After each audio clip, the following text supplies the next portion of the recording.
Mainstream entertainment finds itself in an interesting pickle these days. This era is more or less defined by CGI fiestas, unnecessary revivals, and extensions into established IPs that nobody asked for. And all the while, the big hitter reviewers continue to toss out any semblance of brainpower to thrust onto you a bias that is as genuine as Ahsoka's fanbase. Honestly, it's that bias that keeps me from watching more than a single trailer for any show, film, or game. Because I'd rather go in raw than let a potential and likely shill, Rotten Tomatoes anyone, influence how I end up enjoying something. Prejudice against extended universes aside, the ability to bunch as many panties as Mel Gibson's casting did in the John Wick spin-off series The Continental was enough for me to take a gander at some of the trustworthy reviews floating around. Alright, The Guardian. Okay, sometimes they have pretty neutral takes on news, so surely they'll be able to have an unbiased... Oh, for fuck's sake. Cormac is played by Mel Gibson, which gives this movie spin-off some otherwise lacking movie star wattage, but at what cost? Casting an actual villain as its main antagonist feels like an attempt to give The Continental some real-life edginess it doesn't really need. Imagine my shock when I go back through almost 7 months of Graham Virtue's articles to find that this is his only review in such a time period, and that he also found Melanie Linsky in The Last of Us terrifying. Well, if Henry has a radio, maybe he found someone out there. Oh, scary! Oh, shiver my timbers! Okay, surely Variety will have something. Goodness gracious, the Mel Gibson angle again? And she seemed to be extremely butthurt over Chappelle's last comedy special by referencing a whole lot of SJW nonsense to support her bias. Unsurprising from a woman who looks like another member of the growing legion that is the Dragon Dildo fandom. Hey, what are you doing? Okay, listen. Maybe if we try an unknown website. As for the very predictable story, it feels like this was originally meant to be a movie spin-off, but the studio decided to turn it into a 3-episode series, with each episode being more than an hour long, and it clearly shows that there are plenty of times in the episode I felt bored and just wished the show would get to the point. So much duty in here. I can't take it anymore. Perhaps I could go on and make a video dedicated solely to these critics, but I think you get the point. In their shallow and absolutely lackluster reviews of this show so far, critics seem to altogether be missing what The Continental is. So let me present you with a completely unbiased take from someone who has no real investment in the John Wick series aside from how unabashedly attractive Keanu Reeves is in it. In a single episode, The Continental renewed my faith in mainstream television by proving that there are still creators out there that believe in substance over shock. And if you've made it this far, a fair warning that there will be spoilers galore in this video. The Continental takes place in early 1975 and follows a young Winston Scott, played by Colin Woodall, wherein he's abruptly kidnapped from a lucrative London deal and taken to New York City on the behalf of Cormac, this era's New York Continental owner, played by Mel Gibson.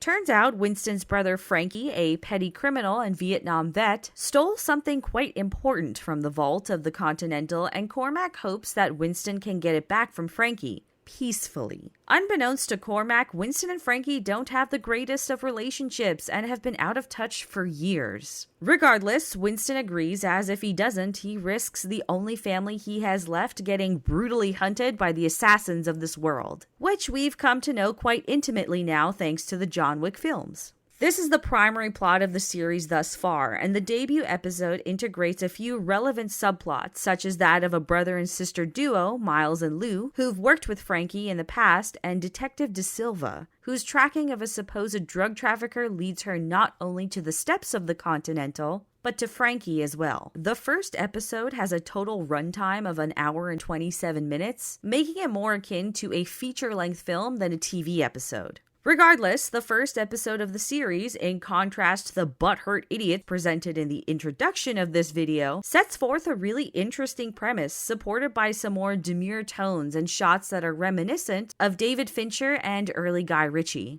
The Continental approaches its world knowing it's meant to tell an origin story, not an action thriller. And anyone with half a fucking brain cell should have been able to grasp that from the trailers alone. Additionally, the mindless action is cast aside for an actual narrative that provides a far deeper context for all the little things that build up the John Wick universe. The 1975 setting gives viewers a phenomenal backdrop that adds a lot of emphasis for how this criminal underworld was able to flourish so spectacularly. 1970s New York City is a cesspool, and not in the sense of its ideologies, but in the socio-political subtext that shapes this city. Amidst spray-painted blocks and dreary clouds of smoke is a city drowning in rubbish due to ongoing garbage strikes. The end result is a truly filthy metropolis that is reflected onto its inhabitants, such as De Silva's neighbor who allows his dog to defecate on the open sidewalk, or the lack of shock to a man exploding like a water balloon on the street in broad daylight. Even when we get luxurious interiors, such as those of the Continental Hotel, they're drowned out by the squalor surrounding them and the seediness of all its workers hiding pistols in their suits. This darker setting is a wonderful contrast to the John Wick series in my opinion, which aside from the scenes featuring Lawrence Fishburne's Bowery King, showcased grand and monumental backgrounds that offer no relatable connection to the viewer. However, in saying that, I can admit that this seems purposeful and a pretty solid attempt to immerse your audience in otherworldliness, then appeal to the realism that most modern entertainment goes for. Are you sure?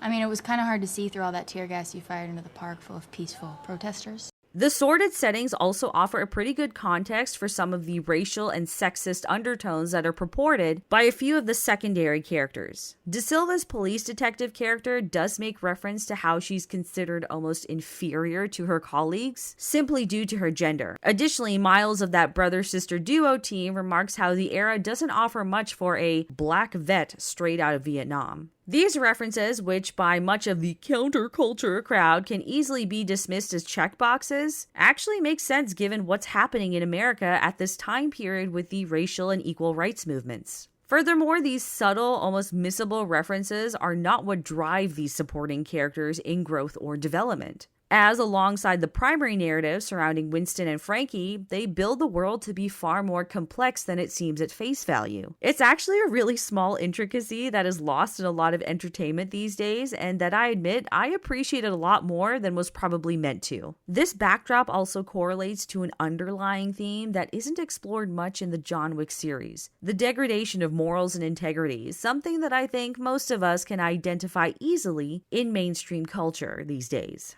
Large and extra hard. Put this cookie right in your face. Swipe your nose like a credit card. Dog-shitting neighbors aside, there's an affair De Silva's carrying on with her married superior, young Winston also having an affair with an investor's much younger wife for personal gain, and the rampant casual sex and heavy drug use that takes the place of John Wick's non-stop action. The loss of morals is very obviously showcased in one of the episode's final sequences, in which Winston, Frankie, and Frankie's Vietnamese wife Yen are fleeing, and we see an unnecessary free fire under a brightly lit cross. It's almost ironic what happens next, but I'll avoid that spoiler. The more menacing themes and undertones tie in nicely to what is the largest theme in the Continental thus far: family. Despite their estranged relationship, Winston still seeks out Frankie to protect him. It's a theme that I find is forgotten past John Wick's first film, but is alluded to in older Winston breaking all the rules to protect John, and the camaraderie John still maintains with many of his confidants years after being out of the game.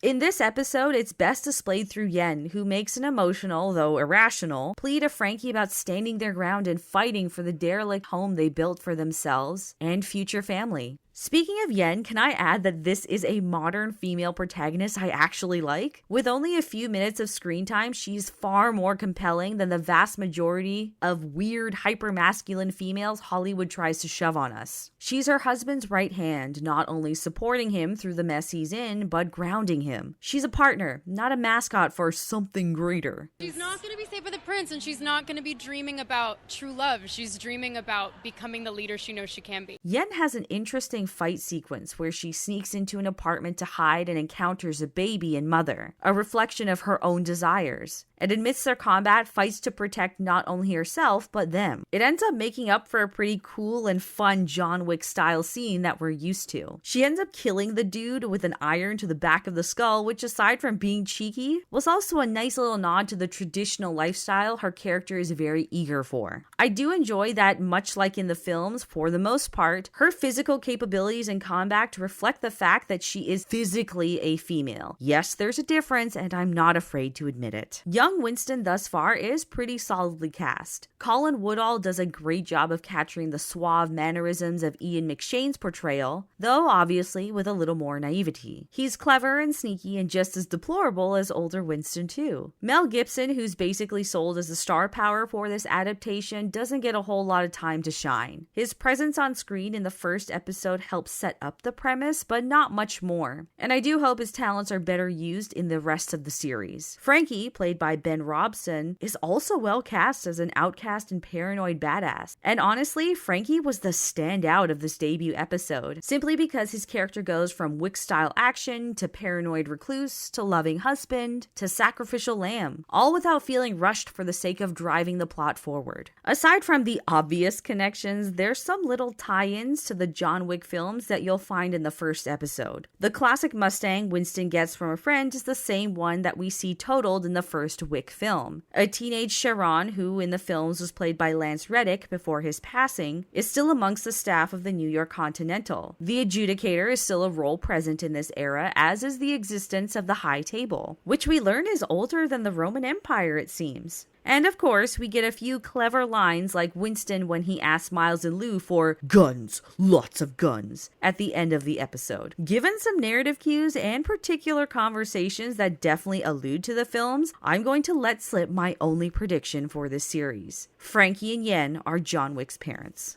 See us, bye.